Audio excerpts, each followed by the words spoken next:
Hello everybody, Dr. Alex Vasquez here. I'm sure most of you are wondering what I do on my time off, and you're never going to know, but this is a little bit of what I do. So I'm going to start this timer right now, and I'm just going to talk as I do this. I don't know how long this is going to last, because I've actually never cleaned this gun because I just got it last night. So step number one, make sure it's unloaded. So no magazine, empty chamber, we are good to go. So I just watched a video on this Beretta Px4 Storm subcompact. I've actually never taken it apart because I just got it last night, and I just fired it for the first time today. Sorry, I don't think that worked. Let's do a little more on that. There we go. So let's see. You can see that I didn't have it out all the way. Now it's out all the way. I felt the difference, and this should just slide right off. So unfortunately for me, unfortunately I had to buy this slightly used Beretta Px4 Storm subcompact because if you know anything about these guns, then you know that they are really hard to get. So I usually like to buy my stuff new, of course, just like I suppose anybody else. But in this case I had to buy it used because that was the only way to get it. If I ever find a new one, you know, factory new, then I'll buy it. But this seemed to be perfectly fine. The description was that it was in great shape, only mildly used. A lot of people buy these, and for whatever reason they just don't like them. And that's good, because that means people like me get a chance to get a mildly used gun that doesn't have any wear on it. I didn't see any wear at all on this gun. With a quick, visual inspection after picking it up last night, which was a really slow process. Oops, sorry. Which was a really slow process, but finally got it last night. I bought this one off of guns.com. I had it shipped locally, and that worked out fine, but there was no pleasure involved in that process. So I'm just doing a quick clean and lube on this gun. It was bone dry, absolutely bone dry when I picked it up last night. You can see it's very clean. On the inside, that was just one pass, and super clean on the inside. So I doubt this gun has had too many rounds through it. I didn't see any signs of wear on it when I picked it up last night when I looked at it. So this is Hoppy's lubricating oil. Let's see how we are. It's got a little bit of oil in there. I'll get a little more. So again, I shot it today for the first time. Did about 120 rounds, which isn't very much, but ooh, that's pretty dark. That may have been from, yeah, that's impressive. That may have been from whoever the previous owner was. So like I said, I expected to shoot maybe 200 rounds through it today, but I didn't. I went to a new range, and it was just god-awful hot, and it was god-awful noisy. And the guy next to me, I don't know what the hell the guy was shooting, but maybe it was just like a 45 or something. But it was just like shaking my bones. I've been in a lot of different ranges, but this particular range I had never been to. And like I said, it was just god-awful noisy. And between being god-awful noisy I'm sure some people are going to complain about me doing this with a paper towel, but that's just what I'm doing. I might use this gun again soon, or I might put it in my bag and just carry it. So I assume these paper towels have some chemicals. It's probably not too good for the metal, but it's what I've got right now, and it's what I feel like doing, so that's what I'm doing. I don't see any residual lint. Yeah, I should be using something lint-free, I'm sure. So I'll go back and just touch it up with this. But anyway, back to the gun range. It was just god-awful noisy, god-awful hot. And there was a group of kids there, young kids with no supervision. I'm sure they were quote-unquote adults, but they were just horsing around and jacking around. And I didn't really feel safe with them in there, in the range.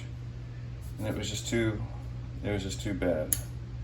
Overall, I didn't like any of it. So that's why I only put about 100 rounds, 120 rounds through this gun today.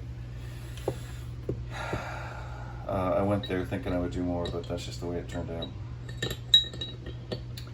So, let's see, this will probably be pretty revealing. Let's see what we got here. Not too bad. So here's my comparison with the full size. So what we're talking about right now is the Beretta Px4 Storm subcompact, which I've wanted this gun for a while. I just had a hard time getting it. I had one order that was supposed to be a new gun, and then it was canceled. And then, so I had to find a different. Actually, the spring is remarkably clean, which gives me, it kind of reconfirms my idea that maybe this gun hasn't been used too much.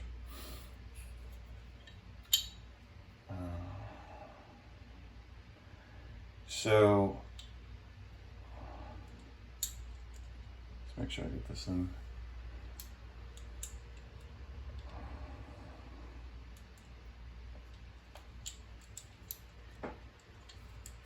So what I wanted to do today was obviously fire this gun, but I also wanted to do a little bit of comparison with the full size that I have.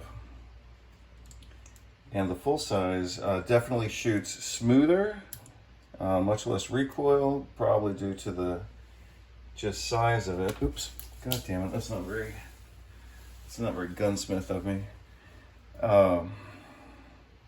I presume due to the larger size, just has more mass, and it also, of course, has the rotating barrel. The subcompact does not have a rotating barrel. It just kind of angles upward. And I just tell you, between that guy shooting next to me, and I don't know why I'm having such a hard time with this, getting this in here. Between that guy shooting next to me and the increased recoil from this particular gun, after about 40 minutes, I just felt like my teeth were getting rattled out of my head.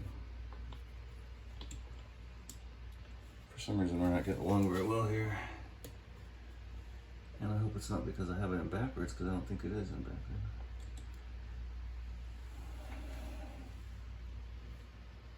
But I should have looked at more detail before I try to put it in. Maybe it's just that.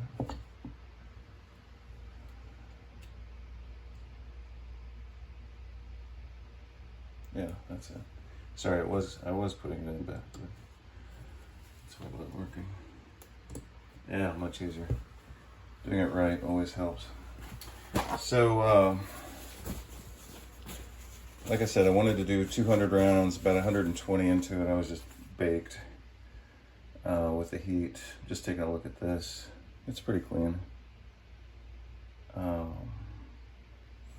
I could have, and I did not look at it before I went to the range today to see like what its pre-existing level of grime was.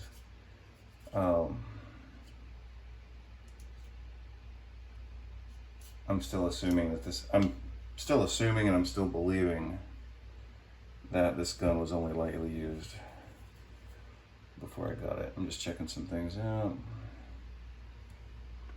Some people are going to complain about the way I'm doing this. That's all right. I'm just trying to make sure. It was bone dry when I bought it last night. It was remarkably dry. So if you think I'm giving it too much lube, then maybe you're right, but that's what I'm doing anyway. Got a little bit of grime going on in here. Probably shouldn't mix products. That needs some attention. That's actually looking okay. That's looking really good. We got some good lube going on in there. And actually, I think we're about to get happy with this. So, yeah, I was a little disappointed with my experience today. And again, it was too hot. It was too noisy. I felt like the range was not being properly monitored with this group of kids. And that's no discrimination against kids or young people, but these kids didn't know how to behave in a gun range, I can tell you that. We used to go to gun range when we were 20, or younger even, but let's just say 20. We didn't act like these kids. So, barrel is back in, the slide, also the spring is in place. So, having done this now for the first time, I think we're good to go.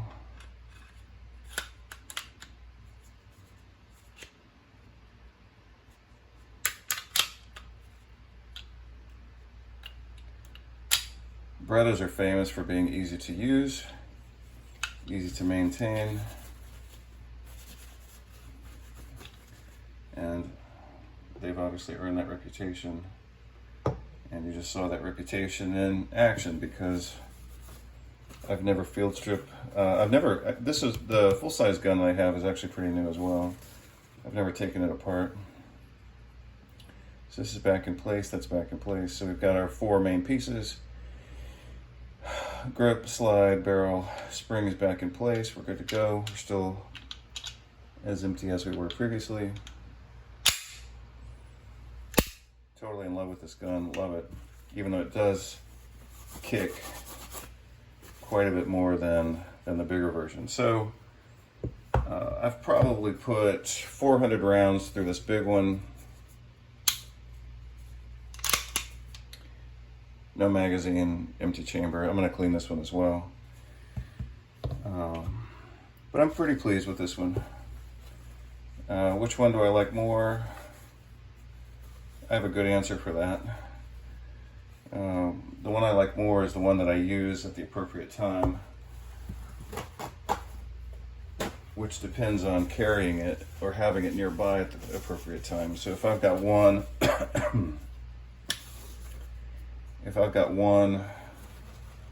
concealed carry with me most of the time, then that's my favorite. That just became my favorite gun. If I've got another gun in the house, sorry, I'm going to put some oil in the magazines. Give me just let's see, where are those magazines?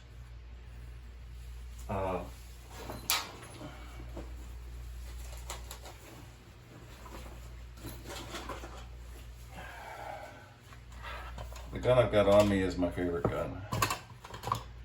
The gun that I use properly at the right time is my favorite gun. It doesn't matter what size it is or how much experience I have with it. Those are the winning criteria. The criteria are what works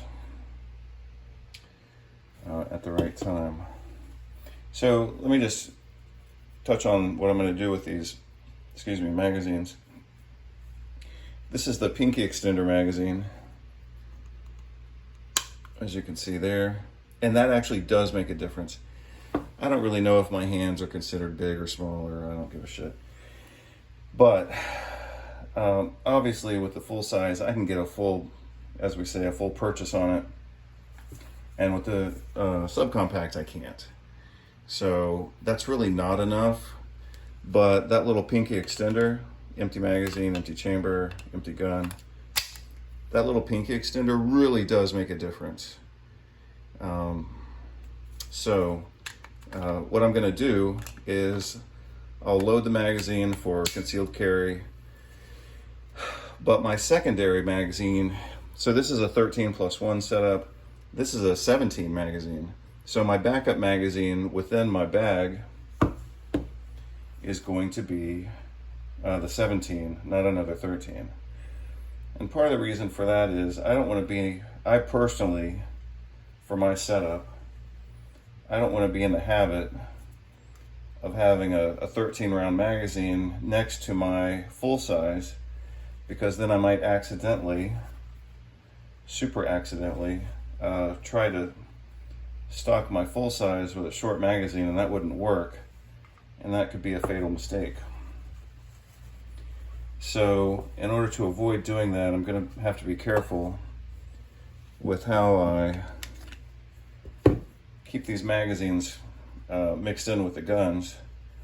And the biggest thing I'm trying to avoid, if I try to put a 17 into the subcompact, I'm fine, no problem. If I try to put a 13 into the full size, it's not going to reach. So I could be dead in the water just by picking the wrong magazine. So I have to be, in my setup, potentially using the same bag to carry one or the other. What I have to avoid is reaching for a short magazine on a big gun. If I put a big magazine in a small gun, I'm fine. But if I do the reverse, I will have just fed the gun with a magazine that doesn't feed bullets. So I'm happy with the way this turned out. I just cleaned it. You just saw it happen in real time. That was 16 minutes and 30 seconds, even though I'm sure for you listening it seemed like forever, because I do tend to babble, but we all babble when we're doing stuff that's being done for the first time. And this is the first time I've ever field stripped this gun. I am going to check it one more time. We are no magazine, and we are empty chamber. The reason I've always loved Berettas, other than the fact that they've got some nice style to them, one of the things I've always loved about Berettas, let's see if we can show it here. Yeah, you can see it. Is the way that the safety rolls the pin away from the chamber where the bullet is. So let's assume this were loaded. It's not loaded, but if it were loaded, and I activate the safety, you can see how it's rolling that pin away. And so basically, and this is why I bought my first Beretta 20 years ago, is because basically now the bullet is protected. And in my case, I bought my first Beretta 20 years ago, or 25 years ago, when I had to do one of my first cross-country trips. And my idea was I wanted to make sure that I had a gun that would be safe in the event of a car accident. And in this case, again, the bullet is kind of enclosed with the pin rolled away, so that if the gun were hit or dropped, so to speak, the fact that that pin is out of operation, you can see it starting to roll up right there. The fact that the pin gets pulled out of the way means that the bullet isn't going to get activated by accident. And that's one of the reasons why I love these guns. So that's my quick story. We got it done in less than 20 minutes, 18 minutes and 30 seconds. So that's the end of my quick video. You just saw it all happen right now, unscripted.